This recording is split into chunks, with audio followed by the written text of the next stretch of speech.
Well, hey there team, welcome back to the channel. Welcome to my overview of Barony. So a little bit out of season. I hadn't actually played this before and it seems like it's almost a 10-year-old game. It's something that I've been talking about with my friends in my community a little bit. I don't know how it started, but Barony got mentioned and I picked it up on sale. And honestly, the other night, I was going to play multiplayer on a different game with some mates and someone was having issues with their client. So we thought, yeah, let's just play this. It's a tiny install. And before you know it, I've put almost 5 hours into it at this point. So suffice it to say, this game is quite brilliant. It's addicting and it holds up in current day. And if anything, I might be late to the party and everyone else already knew this. But for those that are more in my boat and don't really know what this is, I will tell you. Barony at its core is a very tight and surprisingly deep multiplayer dungeon crawler. It obviously has a very particular art aesthetic, which I actually really like, to be honest. I kind of hate the arms race for hyper-realism. You can already see it's been plateauing for years. Sure, we can get, skin poor details on your characters, but the advancements just aren't enough to really justify an interest for me. I would rather you just come up with your own unique and interesting art style like they have in Barony, and then honestly take the rest of the effort and focus up into an interesting gameplay loop, which is what's happened here. So it's run-based, it's procedural as anything, it's very difficult, you're gonna die a lot, you're gonna have this as the run, and you'll have runs that will potentially go for hours, and you get very invested. Don't let the aesthetics trick you. It does have the ability to turn into a bit of a sweat fest with the boys. And I mentioned some games the other day for switching on for co-op, like Ready or Not comes to mind. Aspects of Grey Zone Warfare as well. GTFO, there's another good one. These games where it goes from, beer and pizza with the boys in Discord into, right, let's bloody turn it up. And that's how this game can kind of go, where everyone sort of switches on, and it's great fun. There's lots of different classes. Actually, before I get away from myself, obviously this is built with a multiplayer in mind, and it's not tacked on.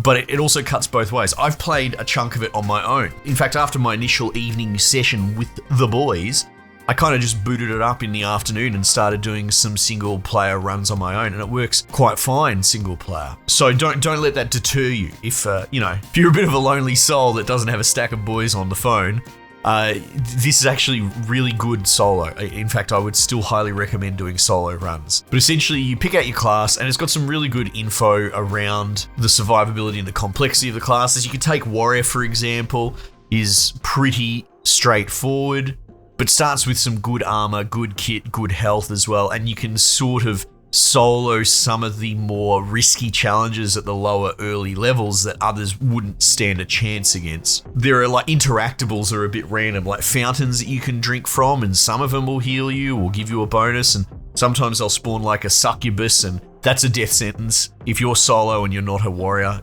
So that's just an example. If you take that kind of staple class, you can get away with certain things. But then it has its disadvantages. For example, and I'm using the warrior as an example because I'm sort of focusing up on trying to learn the classes one at a time. He has perception stat, I think that's what it's called, of -1 or 0 at the beginning. So what he can't do is appraise, which is a cool mechanic that's part of this game.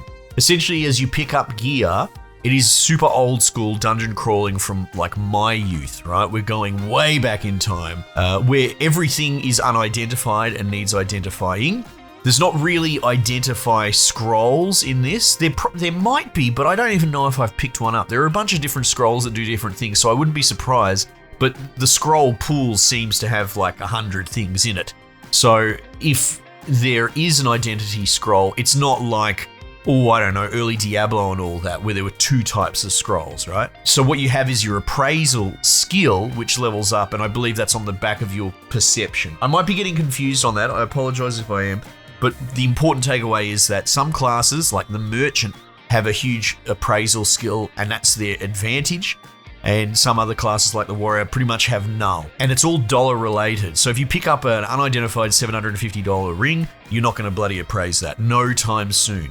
But if you start picking up, pieces of cheese or apple that are $1, well, then that's your inroads. And every time you appraise stuff, you get XP. In fact, all skills are like that. It is the Skyrim method, which people would know. Skyrim didn't come up with it, obviously, but it's the do stuff with stuff, and that will level the skill up. And so Appraisal, once you get it going, can become a little bit of a runaway freight train, and that's how you identify some of your higher stuff. And that comes in really important because the prevalence of curse items in this is actually really high. There's a lot of them, and for those not across the concept, it means once you put it on, you can't take it off. And in this case, you can't take it off, I think, until, well, if you use a spell or a scroll to clear curse, again, kind of rare, or you destroy the item. And the way that wear works in this game is really cool as well. Essentially, it's like a reverse crit chance. So you say your basic axe or something, every swing it'll have like a 1% chance that it breaks. So it's a fail chance, and that I think this is brilliant, and it's a shame we don't see this more often because usually it's a durability bar, but this is more, in a way, risk. There's kind of a 1 in 100 or a 1 in 50 that your standard equipment's just going to break on your first swing. I've had it actually happen early in a run. Something kind of breaks almost immediately, but then again, it might not ever break because of the low percentage chance. And then there are different things, different weapons. For example, if you have a shield will give you passive block. But if you hold it up and actively use the shield, I checked the stat lines, that kind of doubles the break chance. It goes from like 1 or 2% to a 4% or something, right? Which makes sense. So if you're more actively using the shield to block, there's a higher chance that it's eventually going to wear out. And then like different classes, more recently, we had another session last night and it's a bit of a good run. I went the healer class. I thought, yeah, let's give it a go because there's probably like 20 or so classes. There's a lot going on. And the healer kind of leans into using magic staves or staves or whatever you want to bloody call them, like most magic users. And those are very powerful kind of guns in a way, but every time you pull the trigger on it, that has something like a 33% fail chance, which is great. So, maybe it lasts forever, but the truth is you're only going to get a couple of shots out of a staff before it pops. Whereas if you had a crossbow or a bow and arrow, they have similar low wear to like a sword. So there's no real ammo per se. Well, actually, as I say that, I know I'm a little bit all over the place, but there's so much to cover in a short video. But you can pick up ammo as like a secondary weapon slot if you're running a bow, for example, like a quiver as a shield is to a sword, and they'll do things like enhance your ammo. So you don't have ammo per se.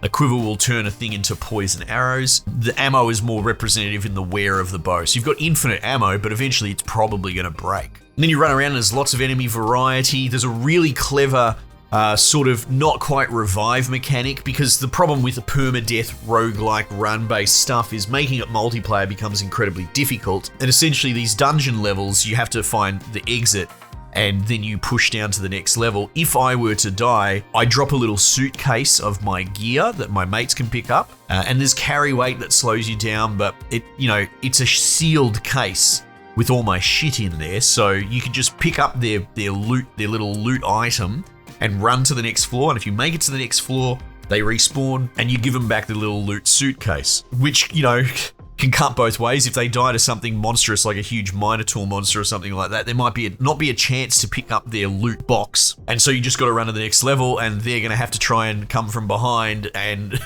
respawn with zero anything. And it's so good. It is really good. It is really tricky and tough. Boulders will fall out of the roof and death will take you quickly. And it's probably one of the best showings for a multiplayer permadeath game that keeps a run going for hours with the boys that I've ever seen, truly. Risk of Rain comes close because everyone loves Risk of Rain, but I would argue, even though the model's kind of the same, but the Risk of Rain levels are a little bit bigger and bombastic. Same idea, if you die in that and your mates make it to the next floor, you just respawn for the next run, but you can find yourself sidelined for a little bit there. This is kind of cleaner, just the nature of the beast, and of course, it's kind of got that dungeon crawler RPG thing as well. You have stats, you have skills, you have spells. The spells are actually great. As someone who doesn't play spell classes for a lot of games, this procedurally picking up a whole bunch of different things. Like I was playing a healer, and yeah, I can sort of put a healing regen on people, which is really helpful.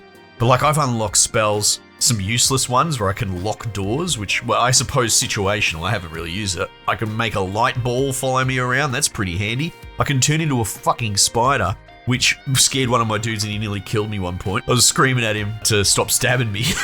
But yeah, I've actually enjoyed being a spellcaster. I'll probably do it again on another run. Anyway, at this point I'm gushing. This game's really cool. I think you can buy it in a 4-pack on Steam. This was just out of the blue. It's not like it's on sale at the time of this video. It's something that we've sort of been flirting with the idea of playing it anyway. If you ever picked it up on Epic, or maybe it goes on Epic again, because one of the guys in my group has it on Epic for free, we can still all crossplay. So 2 of us were on Steam and one other dude was on Epic, and we were still running a lobby easily enough. So maybe you already have it and you picked it up at some point. Who knows? Anyway, Barony. What a great game. Totally out of season, but that's the video I want to look at today because I'm kind of in love with it and I'm going to play some more today. Anyway, team, might just leave it there for the time being. I'll catch you guys on the next one.